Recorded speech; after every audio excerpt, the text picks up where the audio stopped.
नमस्कार साथियों। पिछले व्याख्यान में हम चर्चा कर रहे थे राजस्थान के एग्रीकल्चर के बारे में। इस व्याख्यान में हम आज चर्चा करेंगे कि राजस्थान में जो कृषि विकास है उसके लिए जो नवीनतम प्रयास किए गए हैं उनके बारे में संक्षिप्त चर्चा करेंगे। सबसे पहले बात करते हैं प्रधानमंत्री किसान सम्मान निधि है, केंद्र सरकार की योजना है और इसका 100% जो फंडिंग है वो सेंट्रल गवर्नमेंट करती है। इस के तहत जो किसान है, लघु और सीमांत किसान है, उसको सालाना 6,000 रुपये का अनुदान दिया जाता है। 3 किस्तों में 2-2 हज़ार की 3 किस्तें होती है और डायरेक्ट जो किसान है उसके अकाउंट में ये पैसा आता है, जो जिससे कि किसान को जब आवश्यकता हो एग्रीकल्चर इनपुट, चाहे वो बीज हो, खाद हो, कीटनाशक हो, वो बेझिझक है वो खरीद सके। इससे लघु सीमांत किसान है उनको काफ़ी फ़ायदा हुआ है और इसका फ़ायदा है वो राजस्थान के किसान भी उठा रहे हैं। दूसरी बात करते हैं, यदि कृषि विकास में दूसरा महत्वपूर्ण यदि प्रयास है तो प्रधानमंत्री फसल बीमा योजना। इसके तहत चाहे वो रबी की फसल हो चाहे खरीफ की हो, एक मिनिमम जो प्रीमियम है 1.5 से 2% प्रीमियम है वो किसान को देना होता है। बाकी सरकार है वो उसमें प्रीमियम है उसका भुगतान कंपनी को करती है, इंश्योरेंस कंपनी को। और जब भी किसान को किसी प्रकार की प्राकृतिक आपदा का सामना करना पड़ता है तो उसकी फसल है वो इंश्योर्ड होती है। उसको शिकायत करने पर कि मेरी फसल ख़राब हुई है तो उसको प्रॉपर्ली जो नुकसान है इंश्योर्ड कंपनी है वो उसको प्रदान करती है। महत्वपूर्ण योजना है। तीसरी यदि प्रयास की यदि बात करें तो राजस्थान इंटीग्रेटेड मंडी मैनेजमेंट सिस्टम। ये राजस्थान में जो मंडी मेजर मंडियाँ हैं वो सब यार्ड्स हैं, उनको उनका कंप्यूटरीकरण करने के लिए, कंप्यूटराइजेशन करने के लिए इसको शुरू किया गया है। और राजस्थान की जो मेजर मंडियाँ हैं उनको सबसे पहले उनका कंप्यूटराइजेशन किया जा रहा है, जिससे कि किसान को एक उचित प्लेटफॉर्म है वो प्रदान किया जा सके। इसी के तहत केंद्र सरकार ने ई-नाम यानी कि नेशनल एग्रीकल्चर मार्केट यानी कि पूरे किसानों को पूरे देश की मंडियों को इलेक्ट्रॉनिक माध्यम से एक प्लेटफॉर्म पर लाया जा रहा है और उसकी वजह से उनको जो फसलें हैं वो पता करके कि भाई कहाँ पर कौन सी फसल के वो जो मूल्य है, दाम है वो ज़्यादा मिल रहे हैं, वो अपने किसान अपनी फसल है वो बेच सकता है। राज्य की कृषि नीति 2013 राजस्थान के भारत के एक नामी कृषि वैज्ञानिक RS प्रोदा साहब के नेतृत्व में एक कमेटी का गठन किया गया और उसने 2013 में अपनी जो रिपोर्ट है वो दी और 2013 में राज्य सरकार ने उसको मंजूरी दे दी।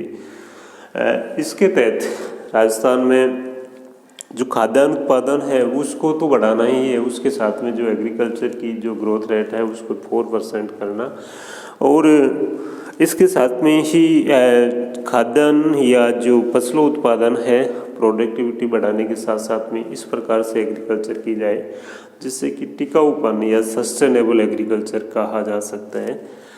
कि सस्टेनेबल एग्रीकल्चर का मतलब है कि सोइल है उसमें जो उससे इस प्रकार का व्यवहार किया जाए कि वो उसकी जो फर्टिलिटी है वो मेंटेन रह सके, वो बंजर नहीं हो।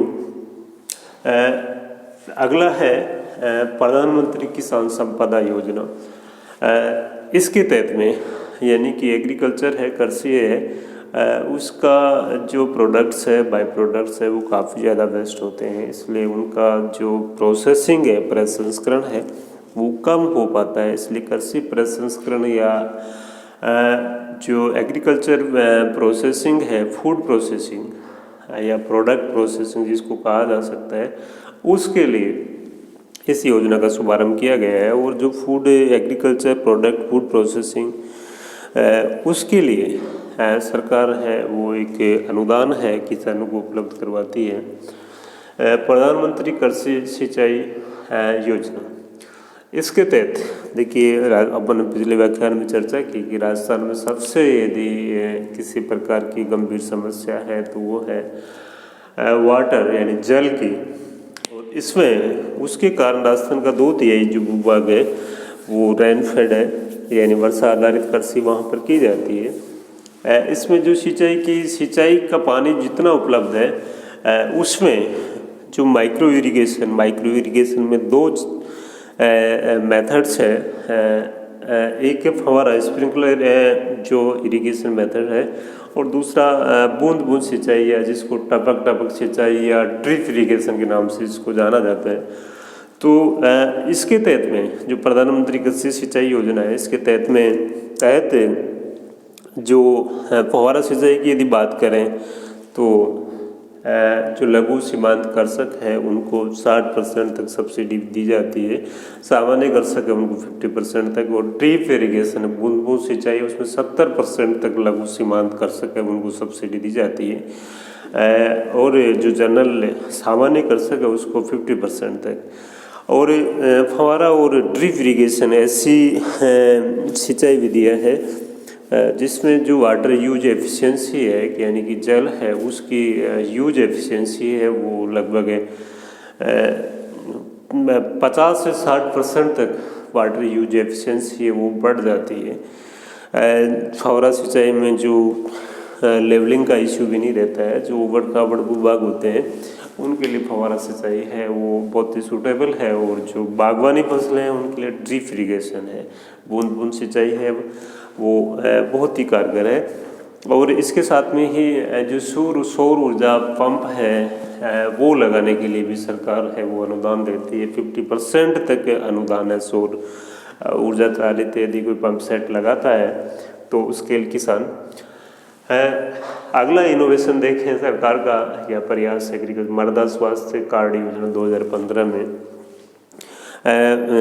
देश के माननीय प्रधानमंत्री मोदी जी ने इसका शुभारंभ गंगानगर से किया। और इसमें इसके तहत इस योजना के तहत में यानी कि सोइल का स्वास्थ्य, यदि सोइल से लंबे समय तक या टिकाऊ कृषि को बढ़ावा यदि देना है तो सोइल का हेल्थ है उसका ध्यान रखना पड़ेगा। जो पौधों की वृद्धि के लिए आवश्यक पोषक तत्व है उनका पता लगाना पड़ेगा कि इसमें ऐसे ही किसान क्या करता है बिना सोइल टेस्टिंग के वो अनावश्यक यूरिया DAP या जो भी फर्टिलाइज़र है वो डालता रहता है, जबकि उसमें सोइल टेस्टिंग होने से उसमें पता लग जाता है कि कौन से पोषक तत्व की कमी है, उसमें केवल वो ही पोषक तत्व डाला जाए तो अनावश्यक पैसा भी बचेगा और सोइल का जो हेल्थ है अनावश्यक फर्टिलाइज़र डालने से वो सुधरेगा। तो सोइल इसके तहत सोइल का जो पोषक तत्वों की उसके अंदर किस पोषक तत्व की कमी है वो पता लगाकर उसमें वही उस पोषक तत्व की सप्लाई के लिए उसमें खाद डाला जाए। तो इस प्रकार से एक महत्वपूर्ण योजना है और लगभग देश के 15 करोड़ जो किसान हैं उनको इस प्रकार के सॉइल हेल्थ कार्ड इश्यू कर चुके हैं। सेंटर ऑफ एक्सीलेंस यानी जिस क्षेत्र में जो क्षेत्र जिस फसल के लिए पोटेंशियल संभाव्य है वहाँ पर उसके सेंटर ऑफ एक्सीलेंस है वो स्थापित किए गए हैं। जैसे बीकानेर संभाग है, बीकानेर और जो पश्चिमी ये कहा जा सकता है जोधपुर आपका जैसलमेर, वहाँ पर देखा जाए तो खजूर के लिए वो काफ़ी पोटेंशियल वहाँ की क्लाइमेट है उसको सूट करती है। और यहाँ पर सेंटर ऑफ एक्सीलेंस जैसलमेर में और बीकानेर में खजूर के स्थापित किए गए हैं। जो यूनाइटेड अरब अमीरात है UAE है वहाँ से जो टिश्यू कल्चर से तैयार किए गए जो खजूर है उसके पौधे यहाँ लाकर उनका प्लांटेशन किया गया है। जैतून की कृषि के लिए बीकानेर में रिफाइनरी है ओलिव कल्टीवेशन के लिए, उसके रिफाइनरी का स्थापना की गई है। टोंक में अमरूद का सेंटर ऑफ एक्सीलेंस बनाया गया है जैतून का ढिंडोल बस्सी में बनाया गया है। इस प्रकार से काफ़ी क्षेत्र है, जैसे आपका मसालों के लिए चाहे वो धनिया हो, लहसुन हो, उनके लिए कोटा में सेंटर ऑफ एक्सीलेंस है।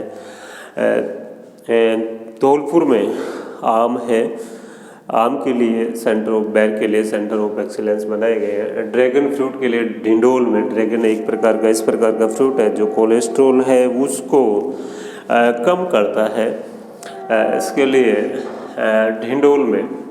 तो इस प्रकार से सेंटर ऑफ एक्सीलेंस है वो बनाए जा रहे हैं। समेकित बागवानी मिशन, इसके अंतर्गत यानी कि समेकित mission for integrated development of horticulture, mission for integrated development of horticulture, यानी कि इसके अंतर्गत जो हॉर्टिकल्चर यानी बागवानी जो भी फसलें हैं, चाहे वो आपका उसमें बम्बू मिशन चल रहा था, बागवानी बोर्ड था, बागवानी मिशन था, इनको सबको मर्ज करके mission for integrated development of horticulture उसका निर्माण किया गया है। और उसमें जहाँ जहाँ पर राजस्थान में बागवानी फसलें हैं, उनकी संभावनाएं हैं, पोटेंशियलिटी है, वहाँ पर ये कार्य किया जा रहा है। राजीव गांधी कृषक साथी योजना 2009 से ये चल रही है, RGSY। इसके तहत यानी कि कोई भी कृषि कार्य करते हुए, यानी कृषि कार्य करते हुए, चाहे वो बीज बोने से लेके मंडी में यदि मान लो कृषक लेके जा रहा है, या उससे रिलेटेड जो पल्लेदार है उनकी भी यदि कृषि कार्य करते हुए यदि मौत होती है तो इसके तहत में 2 लाख रुपए तक उनको आर्थिक सहायता है वो दी जाती है। और स्थायी रूप से अपंग होने पर 50,000 रुपये तक की सहायता इस योजना के तहत दी जा रही है। राजस्थान कृषि प्रतिस्पर्धात्मक परियोजना, इसके तहत जो विशेष तौर से राजस्थान है उसके लिए, यानी कि उसमें यहाँ पे जो जल संसाधन है उसकी स्कार्सिटी है, कमी है, इसलिए जल है उसका वाटर है जो उपलब्ध वाटर है उसका उचित मैनेजमेंट करते हुए वहाँ की जो कंडीशंस है उसके अकॉर्डिंग फसलें उगाकर अधिकतम कृषि उत्पादन है वो प्राप्त करने का प्रयास किया जाता है। राष्ट्रीय खाद्य सुरक्षा मिशन 2007 से चल रहा है। इसमें पहले जो गेहूँ, चावल और दालें हैं उनके उत्पादन पर फोकस किया जा रहा था। अब वर्तमान में मोटे अनाज है उन पे भी और अन्य कई फसलें हैं जिनको भी इस योजना के तहत शामिल किया गया है। राजस्थान किसान आयोग 2007 से राजस्थान में जो टर्म ऑफ रेफरेंस है उसके तहत 2007 में इसकी स्थापना हुई और पहले 2009 से ये एक्टिव रोल में है। इसमें एक अध्यक्ष होता है, 8 अन्य सदस्य। पहले किसान आयोग के पहले अध्यक्ष जो सीकर से नारायण सिंह जी प्रदेश कांग्रेस कमेटी के पूर्व अध्यक्ष भी रहे हैं, उनको बनाया गया। और इसका मुख्य कार्य ये है कि जो किसान है उनकी समस्याओं को, यानी कि उनसे रिलेटेड, चाहे वो उनके लोनिंग का मामला हो या किसी और प्रकार की कोई समस्याएं हो, कृषि है उसका बेटरमेंट किस प्रकार से किया जा सकता है, किसान है उनकी आमदनी को कैसे बढ़ाया जा सकता है, किसानों को किस प्रकार की सहूलियत दी जा सकती है, उससे रिलेटेड है वो रिकमेंडेशंस है वो किसान आयोग एक करता है। इसके साथ में ही यदि और चीज़ें देखें तो हर राज्य और जिला स्तर पर किसान भवन है उनका निर्माण किया गया है, जिससे कि किसानों को जब भी वो हेडक्वार्टर पे जाए तो उनको वहाँ पर ठहराव में किसी प्रकार की असुविधा नहीं हो। किसान कलेवा योजना है मात्र, यानी किसान जब अपना जो अनाज है वो मंडी में लेकर जाता है तो उसको मिनिमम प्राइस पे, यानी 5 रुपये डाइट प्लेट के हिसाब से उसको खाना है वो उपलब्ध करवाया जाता है। तो इस प्रकार से कहा जा सकता है कि काफ़ी जो प्रयास है वो चाहे केंद्र सरकार के हो, राज्य सरकार के हो, जो एग्रीकल्चर डेवलपमेंट है उसके लिए किए जा रहे हैं। और उसका ये प्रयास है वो काफ़ी उनका आउटकम आया है। इनकी वजह से जो एग्रीकल्चर है उसमें जो प्रोडक्शन है उसमें भी बढ़ोतरी हुई और उसके साथ में ही उसकी सस्टेनेबिलिटी यानी उसमें भी सुधार देखने को मिला है। निश्चित रूप से राज्य सरकार हो चाहे केंद्र सरकार हो, उनको एग्रीकल्चर है उस पर ध्यान देना होगा और लंबे समय तक इस सॉइल फर्टिलिटी को मेंटेन रखने के लिए सस्टेनेबल एग्रीकल्चर है उस पर फोकस करना होगा, चाहे ऑर्गेनिक फार्मिंग है उसकी ओर बढ़ना होगा। इसके लिए जो अब तक राज्य सरकारों ने प्रयास किए हैं वो सराहनीय प्रयास कहे जा सकते हैं, परंतु फिर भी अब भी राज्य सरकार हो केंद्र सरकार हो उनको एग्रीकल्चर पे फोकस करना होगा। ये चाहे जीडीपी का जीडीपी का कंट्रीब्यूशन है जीडीपी में, वो चाहे एग्रीकल्चर का कम हो रहा हो, परंतु आज भी 50% से ज़्यादा पॉपुलेशन है वो डायरेक्टली इनडायरेक्टली एग्रीकल्चर पर डिपेंड है। इसलिए 50% पॉपुलेशन है उसको इग्नोर नहीं किया जा सकता। जय हिंद।